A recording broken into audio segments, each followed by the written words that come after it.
భారత వికలాంగుల హక్కుల పరిరక్షణ సమితి నల్గొండ జిల్లా ఇన్ఛార్జిగా సూర్యాపేట జిల్లా గరడేపల్లి మండలం వెంకట్రాంపురం గ్రామానికి చెందిన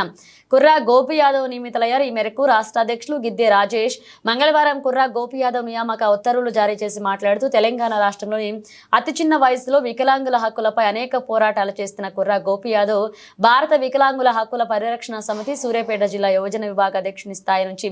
సూర్యాపేట జిల్లా అధ్యక్షునిగా నేడు ఉద్యమాల కిల్లా నల్గొండ జిల్లా ఇన్ఛార్జిగా నియమితులవడం శుభపరిణామమని కుర్రా గోపి యాదవ్ సేవలను రాష్ట్ర కమిటీ గుర్తించి త్వరలో మరింత ఉన్నతమైన అవకాశాలు కల్పిస్తామని వికలాంగుల జాతి హక్కుల కోసం జరుగుతున్న పోరాటంలో కుర్రా గోపి యాదవ్ పాత్ర కీలకమైందని త్వరలో అసెంబ్లీ ఎన్నికల్లో కాంగ్రెస్ పార్టీ ఇచ్చిన హామీలు నెరవేర్చాలని డిమాండ్ చేస్తూ ముఖ్యమంత్రి రేవంత్ రెడ్డి ప్రాతినిధ్యం వహిస్తున్న కొడంగల్ కేంద్రంగా పెద్ద ఎత్తున నిర్వహించబోయే నిరసన కార్యక్రమంలోనూ కుర్రా గోపి యాదవ్ ప్రముఖ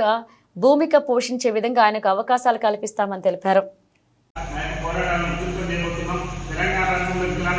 అనేక సమస్యలతో అల్లాడిపోతున్నది ఆసరాపించడం అనేది సకాలంలో అడగాలి. అదేవిధంగా ఏదైతే ప్రభుత్వం భర్తీ చేస్తున్నటువంటి వికలాంగుల కేటాయించాలో భర్తీ చేయక అదేవిధంగా వికలాంగులకు అవసరమైనటువంటి పరికరాలు కూడా ప్రభుత్వం అందించేటటువంటి పరిస్థితుల్లో లేనటువంటి క్రమంలో ఆర్టీసీలో మహిళలకు ఉచిత రవాణా ఇస్తారన్నారు. మహిళలకు ఉచిత రవాణా ఇచ్చారు, కానీ వికలాంగుల సమాజానికి ఉచిత రవాణా ఇస్తారని చెప్పేసి రేవంత్ రెడ్డి గారి ప్రభుత్వం వికలాంగుల సమాజాన్ని విస్మరించినటువంటి నేపథ్యంలో అనేకమైనటువంటి సమస్యలు ఒక సమస్య కాదు కదా. వికలాంగులకు ఇచ్చినటువంటి ఎన్నికల కాంగ్రెస్ పార్టీ వికలాంగుల సమాజానికి ఇచ్చినటువంటి ఏ ఒక్క హామీని కూడా నిలబెట్టినటువంటి సందర్భంలో తెలంగాణ రాష్ట్ర వ్యాప్తంగా ఉన్నటువంటి వికలాంగుల సమాజాన్ని చైతన్యం చేసి హైదరాబాద్ కేంద్రంగా పెద్ద ఎత్తున త్వరలోనే అసెంబ్లీ కార్యక్రమం నిర్వహించి ఈ రాష్ట్ర ముఖ్యమంత్రికి వికలాంగుల సమాజానికి కూడా చూపించే విధంగా పెద్ద ఎత్తున నిరసన కార్యక్రమాలు కూడా ఉధృతం చేయబోతున్నాం. తెలంగాణ రాష్ట్రంలో త్వరలో రాబోయేటటువంటి పంచాయతీ ఎన్నికల్లో కూడా రాజకీయ రిజర్వేషన్ వికలాంగుల సమాజాన్ని కల్పించే వరకు కూడా